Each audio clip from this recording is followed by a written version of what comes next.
Hi, I'm Ed Baldwin with your weekly wrap-up for Thursday, April the 6th.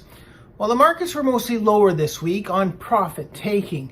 Corn was down as the sales to China dried up, and soybeans were lower on poor export sales as Brazil's soybeans are now being priced well below U.S. values on the world market, which also weighed on the canola market. The wheats were lower with Russia's continued aggressive marketing campaign weighing on world wheat prices. Our May canola contract this week, well, it did manage to get a gain this week. It was up $3.50 by the end of the week, closing out at $771.40. The canola did trade both sides of unchanged all week to finish just slightly higher on the gains that we saw in crude oil and palm oil. However, the losses in the soy complex limited that upside. The soybean market, the May soybean contract was down a little bit this week. It was down 13 cents by the end of the week, and it closed at $14.93.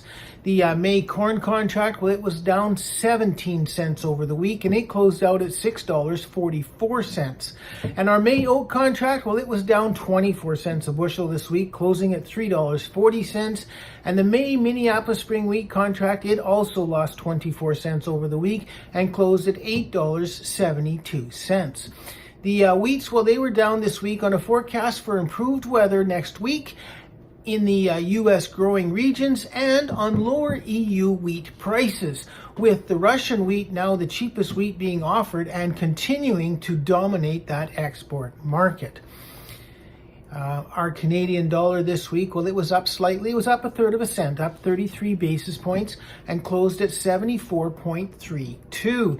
The crude oil contract, well, it was up $5.03 a barrel this week, closing at $80.70. And crude oil bounced this week as OPEC had announced that they were going to cut their productions by a million barrels a day starting in May.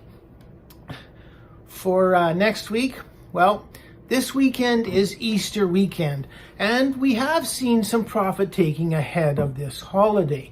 That being said, we'll look for traders to come back next week with their intentions fully on the weather situations across North America. There is plenty of concerns out there with drought in the southern U.S. plains and expectations for flooding and delayed seeding in both the northern U.S. plains and the Canadian prairies. So for canola, we'll look for prices to basically continue to trade in the $750 to $780 range as the trade assesses the spring weather.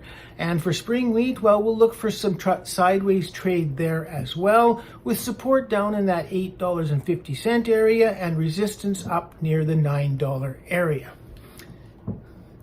As I mentioned earlier, this is Easter weekend, and we will be closed tomorrow for Good Friday. And so from all of us at Ag Chief, we want to wish you a happy Easter.